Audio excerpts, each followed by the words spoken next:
कक्षा 11 कला अर्थशास्त्र पार्ट 1 का दूसरा अध्याय है आंकड़ों का संग्रह या अथवा संकलन। इसका हम आज चौथा सवाल पढ़ेंगे। तो ध्यान से देखिए सवाल। निम्नलिखित प्रश्नों के बारे में आप क्या सोचते हैं? क्या आपको इन प्रश्नों में कोई समस्या दिख रही है? यदि हाँ तो कैसे? देखिए ये क्या है, ये केवल आपको अपने तर्क से सवाल देना है, अपने एक अंदर एक समझ पैदा करना है और कोई उस तरह का सवाल नहीं है जो आपको बहुत रटना है, याद करना है, ज़्यादा दिमाग लगाना, जोर देना, ऐसा नहीं है। केवल अपने विवेक के आधार पे आंसर देना है। तो इसमें बहुत इजी चीज़ें दी हुई है, एक बार इसको आप ध्यान से देखिए। तो निम्नलिखित प्रश्नों के बारे में आप क्या सोचते हैं? क्या आपको इन प्रश्नों में कोई समस्या दिख रही है? ये अपने सेंस से आपको उत्तर देना है। तो देखते हैं पहला इसमें पॉइंट, आप अपने सबसे नज़दीकी बाज़ार में कितनी दूर रहते हैं? बाज़ार से कितनी दूर रहते हैं? इसमें देखो लिखा, मैं अपने सबसे नज़दीकी बाज़ार से 5 किलोमीटर दूर रहता हूँ। तो आपको इसमें केवल एग्जैक्ट 5 नहीं लिखना है, बल्कि आपको अपना उत्तर देना है। मतलब आप वास्तव में अपनी बाज़ार, सबसे नज़दीकी बाज़ार कितने दूर रहते हैं, तो वो उत्तर आप दे सकते हैं। तो इसमें कोई इस तरह का नहीं है कि वो गलत होगा। आप 10 किलोमीटर रहते हैं, 10 किलोमीटर दे सकते हैं। 2 किलोमीटर दूर रहते हैं, 2 किलोमीटर दे सकते हैं। तो ये है, ये आपको अपनी सेंस से इसका उत्तर देना है। ऐसी समझ आपको अपने अंदर पैदा करना है, इसका उद्देश्य ये है। यदि अगला नेक्स्ट है, यदि आपने कूड़े में प्लास्टिक की थैलियों की मात्रा 5% है तो क्या उन्हें निषेधित किया जाना चाहिए? उत्तर देखिए, हाँ, क्योंकि प्लास्टिक एक अविघटनीय पदार्थ है या मृदा प्रदूषण पैदा करता है। प्लास्टिक की थैलियाँ नालों और नालियों में पानी के बहाव को अवरुद्ध करती है। इस प्रकार पर्यावरण के हिसाब से प्लास्टिक की थैलियों का प्रयोग हानिकारक है तथा इसके उपयोग वर्जित किया जाना चाहिए। देखिए ये भी आपको अपनी समझ से उत्तर देना है। प्लास्टिक जो है का जो उपयोग है वो हमारे लिए बहुत हानिकारक है। जो नाले नालियाँ हैं उसमें जो है जाकर ये पानी के जो बहाव होता है उसको अवरुद्ध करता है, मृदा प्रदूषण को जो है ये प्रदूषित करता है और इसके अलावा पर्यावरण को बहुत ज़्यादा क्षति पहुंचाता है। तो हमारे लिए कहीं ना कहीं ये बहुत ज़्यादा हानिकारक है। इसलिए जो प्लास्टिक की थैली हैं उनको निषेधित किया जाने उसको रोकना चाहिए। आपने देखा होगा कि ये हमारे देश में सरकार ने प्लास्टिक की जो थैलियाँ हैं उन पर रोकने का बहुत भरसक प्रयास किया है। तो ये हमें इसमें आशातीत सफलता तभी मिलेगी जब इसमें सभी लोगों का जो है सहयोग सही ढंग से मिले। तो ये हमारे लिए बहुत ही लाभदायक है। इसलिए प्लास्टिक की थैलियों का यूज नहीं करना चाहिए। ये हमारी अपनी समझ है, ये अपनी समझ से या जो इसमें जो नुकसानदायक है उन पे हमें पाबंदी लगाना है। ये हमारे अपनी समझ से ये चीज़ें अपने मन में बैठाना है, ये चीज़ें पैदा करना है। नेक्स्ट क्वेश्चन है, क्या आप पेट्रोल की कीमत में वृद्धि का विरोध करेंगे? नहीं करेंगे। कह रहा है कि क्या आप पेट्रोल की वृद्धि जो हो रही है उसका विरोध नहीं करेंगे? तो आपको देखिए अपने सेंस से देना है, उत्तर देना है कि पेट्रोल की वृद्धि जो हो रही है उसका हम विरोध करेंगे। विरोध इसलिए करेंगे क्योंकि पेट्रोल की वृद्धि से ही जो हमारा यातायात जो होता महंगा होता है। यातायात महंगा होते ही देश का हर सामान महंगा हो जाता है। तो इसलिए हमें इसका करना चाहिए। तो अब इसमें उत्तर देखते हैं, पेट्रोल की कीमत में वृद्धि होने पर आवश्यक वस्तुओं के दाम में वृद्धि हो जाती है। इसलिए पेट्रोल की कीमत में वृद्धि का विरोध अवश्य करना चाहिए। यानी पेट्रोल का जो दाम में अगर वृद्धि हो गई तो आप समझ लीजिए हमारे जरूरत के जितना सामान है सारा सामान महंगा हो जाएगा, सब कुछ महंगा हो जाएगा। इसलिए हमको इसका विरोध करना चाहिए। नेक्स्ट क्वेश्चन है, क्या आप रासायनिक उर्वरक के उपयोग के पक्ष में हैं? यानी जो इसमें जो केमिकल युक्त जो हम खेती करते हैं तो केमिकल युक्त जो हम खाद का ज़्यादातर इस्तेमाल करते हैं तो वो उसका कहीं ना कहीं इफ़ेक्ट हमारी बॉडी पर पड़ता है जब हम खाद्य पदार्थों का सेवन करते हैं।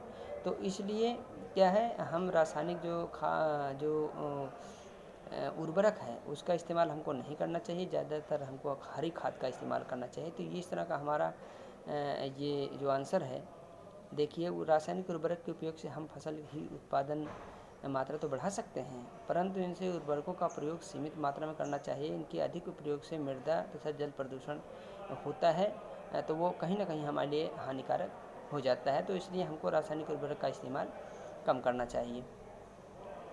क्या आप अपने खेत में उर्वरक इस्तेमाल करते हैं?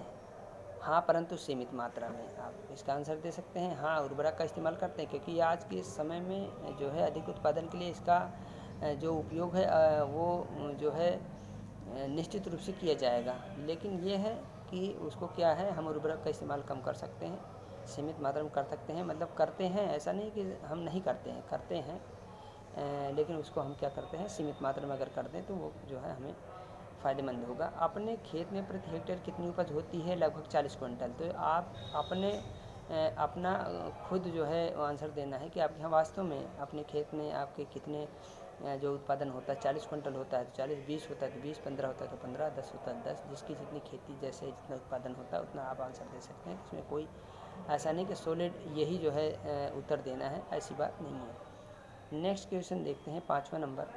आप बच्चों के बीच शाकाहारी आटा नूडल की लोकप्रियता का अनुसंधान करना चाहते हैं। इस उद्देश्य से सूचना संग्रहण के लिए उपयुक्त प्रश्नावली बनाइए। देखिए, प्रश्नावली के बारे में कल मैंने आपको बताया था।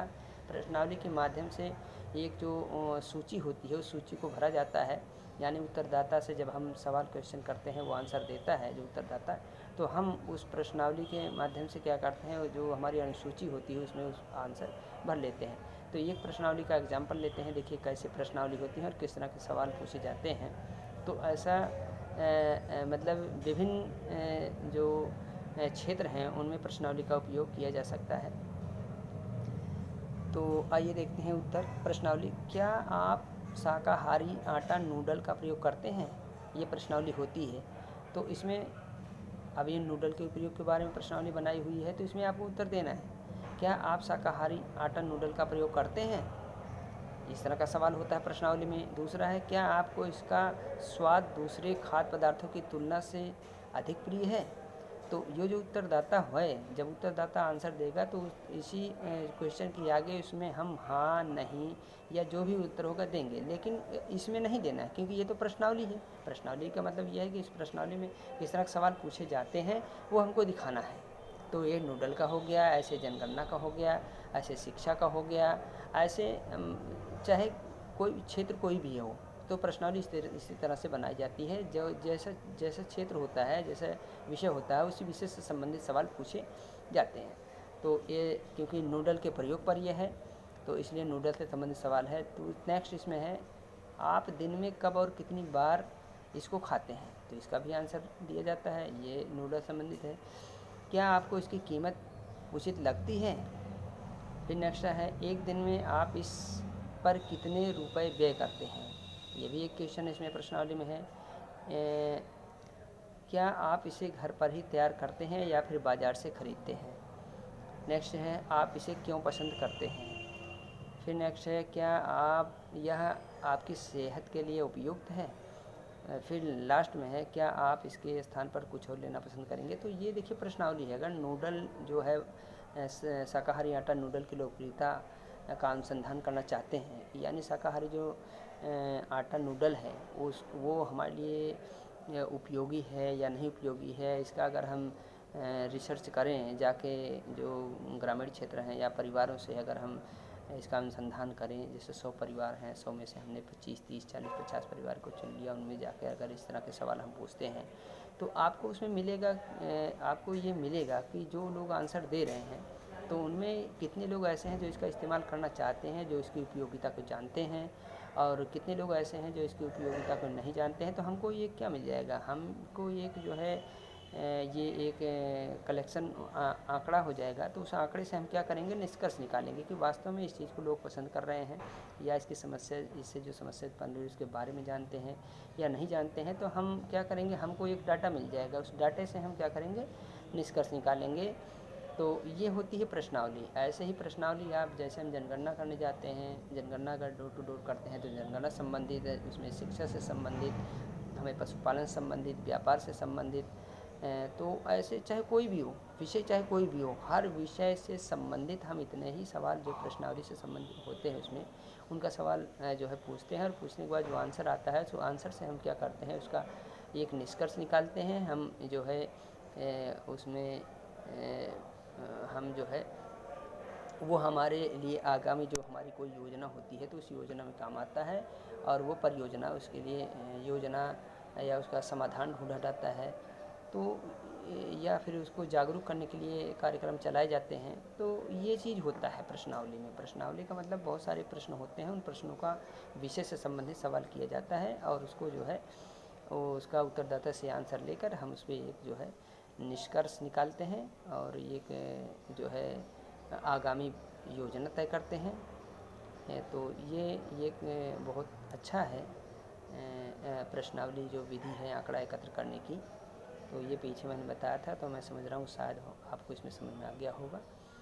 तो ऐसा आप जो है खुद भी एक्सपेरिमेंट कर सकते हैं कुछ लोगों को से अपने विषय से संबंधित सवाल पूछ करके। तो उसमें आपको एक मतलब अच्छी फीलिंग होगी और एक अच्छा अनुभव होगा और अच्छी एक मतलब जो है आपकी समझ पैदा होगी।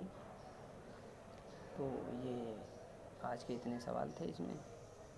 मैं समझता हूँ अब आपको समझ में आ गया होगा।